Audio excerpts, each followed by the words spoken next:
అనే చర్చ కూడా జరుగుతున్నటువంటి పరిస్థితి కనిపిస్తోంది. సో పూర్తిగా కూడా అక్కడ సొంత నియోజకవర్గంలో కూడా ఆ కోటకు బీటలు వాడుతున్నటువంటి పరిస్థితులు కనిపిస్తూ ఉన్నాయి. ఒకసారి మనం కడప పరిస్థితి ఏంటి, ఈరోజు జరిగినటువంటి పరిణామాలు ఇంకా ఏంటి అనే అంశానికి సంబంధించి కూడా మా కడప కరెస్పాండెంట్ శ్రీనివాస్ని అడిగి తెలుసుకునే ప్రయత్నం చేద్దాం. ప్రస్తుతం అక్కడ ఈ హడావిడి, ఈ హైడ్రామా, ఏదైతే ఈ క్రియేటివిటీ ఎంతవరకు ఉంది, ఇంకా మరి ఏంటి, అక్కడ ఏం జరుగుతోంది క్యాంప్ ఆఫీస్ దగ్గర అనేది తెలుసుకునే ప్రయత్నం చేద్దాం. శ్రీనివాస్ నమస్తే. పవన్ గారు నమస్తే. శ్రీనివాస్, ఏంటి పూర్తిగా ఒక హైడ్రామా, క్రియేటివిటీ కొత్త ఏమీ కాదు వైసీపీకి. గతంలో సిద్ధం సభలలో కూడా మనం చూసాం, పూర్తిగా హడావిడి, మొత్తం గ్రీన్ మ్యాట్లు వేసి జనాలు తండోపతండాలుగా వచ్చారని చూపించుకోవడం ఇదంతా కూడా.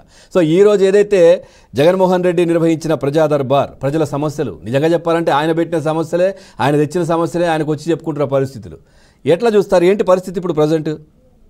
పవన్, ఈ రోజు ఉదయం జరిగిన సంఘటన అయితే ప్రజా దర్బార్ పేరుతో ఈ రోజు ప్రజా దర్బార్ నిర్వహించడం జరిగింది. అంటే ఆయన క్రిస్మస్ కు ప్రతి ఏటా రావడం అనేది ఇక్కడ ఆనవాయితీ. సో క్రిస్మస్ కు వచ్చి ఒక రోజు ప్రజా దర్బార్ నిర్వహిస్తారు. సో ఇటీవల ఆయన రాకపోవడం కూడా ఒక కారణం, ఎక్కువ జనం రావడానికి. అయితే ప్రధానంగా తీసుకుంటే మనకి ఇప్పుడున్న సమాచారం రావడం ఏంటి అంటే, గతం ఇంతకుముందు ప్రజా దర్బార్ జరిపినప్పుడు అసలు జనమే రాలా, అతను వచ్చినప్పుడు జనమే లేకపోవడంతో అప్పుడు బాగా ఫీల్ అయ్యి ఎంపీ అవినాష్ పైన కూడా బాగా మండిపడడం జరిగింది. ఆయన గన్మెన్ కూడా వాదించడం జరిపింది. దీంతో ఈసారి ఎంపీనే స్వయంగా నియోజకవర్గ వ్యాప్తంగా ఆ లీడర్లకు చెప్పి భారీగా జనాలు రావాలని చెప్పడం కూడా మనకు ఉన్న ఇప్పుడు ప్రజెంట్ ఉన్న ఇన్ఫర్మేషన్.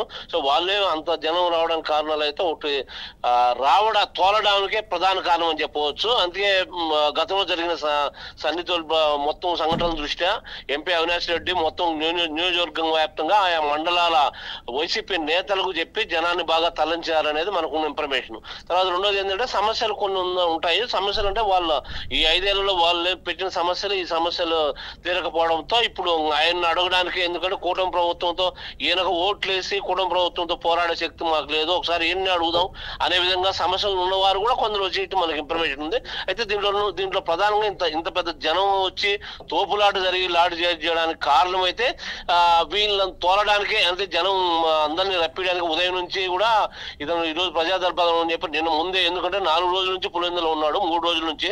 సో ముందే ఎంపీ అవినాష్ అన్ని మండల లీడర్లు చెప్పి ఉదయం నుంచి జనాన్ని తరలించడం మనకి ఇన్ఫర్మేషన్ ఉంది.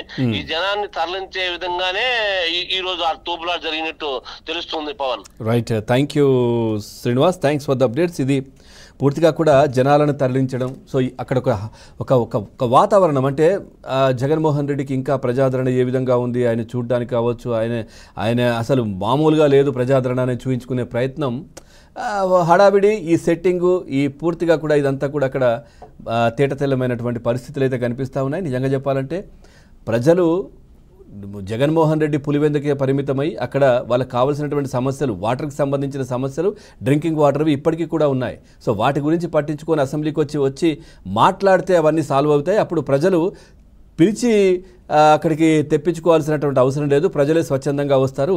జగన్మోహన్